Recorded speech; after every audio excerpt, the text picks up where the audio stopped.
दिन के बाद से ये 5 से 7 काम बिल्कुल आपको बंद कर देने चाहिए, नहीं तो आपका सक्सेसफुल इम्प्लांटेशन फेल हो जाएगा। क्योंकि अगर आपकी पीरियड की साइकिल 28 दिन और 30 दिन की है तो ये टाइम आप प्लांटेशन को सक्सेस कराने का टाइम आ जाता है। तो आपको कौन कौन से काम छोड़ने हैं आज के वीडियो में डिटेल में जानेंगे। हेलो फैमिली, आपका हमारे चैनल में बहुत बहुत स्वागत है। सबसे पहले बात करते हैं फ्रेंड्स की जब आपका पीरियड आ जाता है और आपकी पीरियड की साइकिल 28 दिन और 30 दिन की रहती है तो आपको ये पीरियड के 21-22 दिन के बाद ये 7 से 8 काम बंद कर देने हैं। यहीं पे अगर आपके पीरियड की साइकिल शॉर्ट में है तो आपको ये शॉर्ट में काम बंद करना होगा। अगर आपके पीरियड की साइकिल लॉन्ग में है तो लॉन्ग में ये काम बंद करना होगा, क्योंकि जब आपका सक्सेसफुल इम्प्लांटेशन होता है तो ही आपको ये काम बंद करने हैं, इम्प्लांटेशन से पहले नहीं बंद करने हैं। दूसरी बात फ्रेंड्स कि आपका इम्प्लांटेशन हमेशा ओवुलेशन के 8 से 10 दिन के बाद होता है, उसके पहले नहीं होता है। ओके, सबसे पहला काम आपको बंद करना है फ्रेंड्स हेयर वॉश करना। हेयर वॉश करना बिल्कुल आपको बंद कर देने हैं अपने इम्प्लांटेशन के टाइम पे।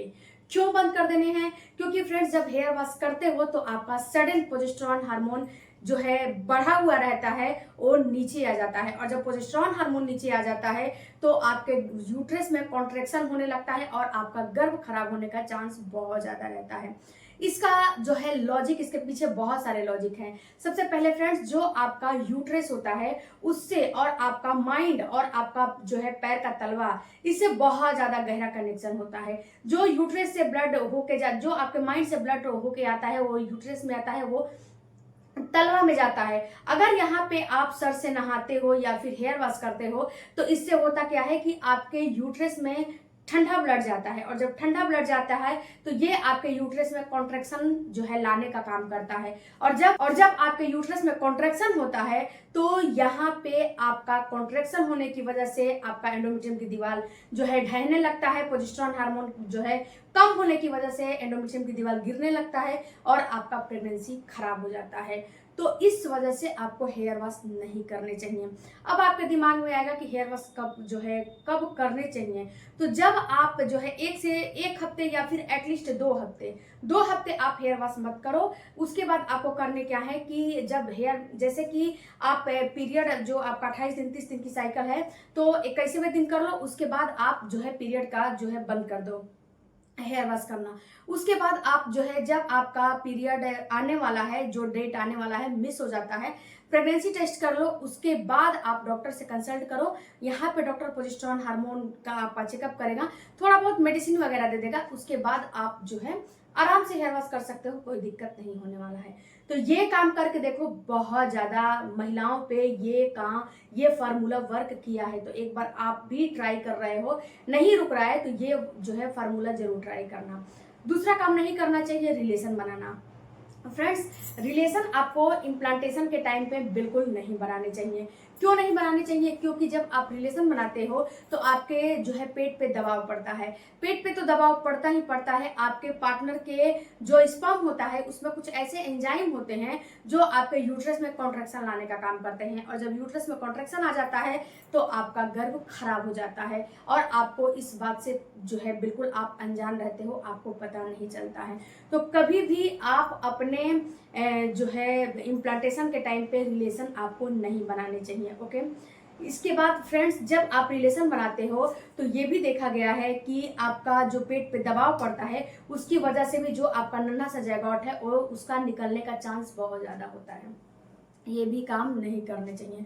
तीसरा काम आपको नहीं करना चाहिए भारी भरकम काम करना, वजन उठाना, जल्दी जल्दी कदमों से चलना, बहुत ज्यादा स्टेयर चढ़ना, यानी कि सीढ़ियों पे बहुत ज्यादा ऊपर नीचे करना। एक दिन में कम से कम 1 से 2 बार कर लो, उससे ज्यादा आपको नहीं करना चाहिए। जब प्रेगनेंसी का शुरुआती दौर रहता है उस टाइम पे 1 से 2-3 महीने बिल्कुल आपको रेस्ट में रहना चाहिए। बिल्कुल भी ये सारे काम नहीं करना चाहिए। हैवी वर्कआउट, हैवी काम, हैवी वजन उठाना, बहुत जल्दी जल्दी तेज तेज कदमों से चलना, सीढ़ियों से ऊपर नीचे चलना, ये सारे काम बिल्कुल बंद कर देना चाहिए।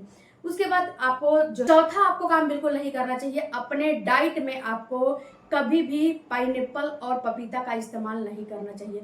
जो आपके पाइनएप्पल का कोर होता है ना, उसमें आपके गर्भ को गिराने का एंजाइम होता है। उसमें कुछ ऐसे एंजाइम होते हैं जिसके खाने से आपका गर्भ खराब हो जाता है। तो कभी भी आपको पपीता और आपको अनानास और हींग भी नहीं खाने चाहिए। हींग की तासीर गर्म होती है और ये आपके गर्भ को खराब करने का काम करता है, तो हींग भी बहुत ज़्यादा इस्तेमाल नहीं करना चाहिए। एटलीस्ट 3 महीने तो बिल्कुल ही नहीं करना चाहिए। ये 3 महीने आप थोड़ा सा प्रिकॉशन पे रहोगे तो आपका गर्भ बिल्कुल भी खराब नहीं होगा। उसके बाद बहुत ज़्यादा अगला काम नहीं करना है, बहुत ज़्यादा तेल मसाले वाली और बहुत ज़्यादा गरिष्ठ भोजन नहीं करना चाहिए जो कि पचने में असमर्थ हो। इस टाइम पे आपकी इम्यूनिटी वीक हो जाती है और इस टाइम पे ये सारे काम करते हो, ये सारे चीज़ें, ये सारी डाइटें आप अपने खाने में लेते हो, ये सारे चीज़ें खाते हो, तो इससे होता क्या है कि आपका इम्यूनिटी पहले से वीक है और जो है ऊपर से और वीक हो जाता है और आप खाते हो तो पच नहीं पाता है, जिससे कि गैसेस बनने लगते हैं और अन्य अन्य प्रॉब्लम होने लगती है। ओके, तो ये सारे काम भी नहीं करना चाहिए। तला भुना, तीखा, मिर्चदार, बाहर का जंक फूड वगैरह बिल्कुल भी आपको अवॉइड करने चाहिए। ओके, उसके बाद फ्रेंड्स अगला काम आपको नहीं करना चाहिए स्ट्रेस लेना। जब आपको प्रेगनेंसी रुक जाती है या फिर प्रेगनेंसी नहीं रुकी है, दोनों कंडीशन में आपको स्ट्रेस बिल्कुल नहीं लेना चाहिए। स्ट्रेस एक ऐसा चीज होता है फ्रेंड्स जो कि आपके शरीर में बहुत ज्यादा नुकसान करता है, इतना नुकसान करता है कि आप इसको समझ भी नहीं पाते हो कि ये कितना स्ट्रेस आपको नुकसान करता है। तो स्ट्रेस आपको बिल्कुल नहीं लेना चाहिए और बी हैप्पी रहो और आप अपना जो प्रेगनेंसी जो आज की जर्नी है उसको एंजॉय करो। किसी के बारे में कुछ कौन क्या आपके बारे में बोल रहा है, कौन क्या आपके बारे में नहीं बोल रहा है, ओके, बिल्कुल नहीं करने चाहिए।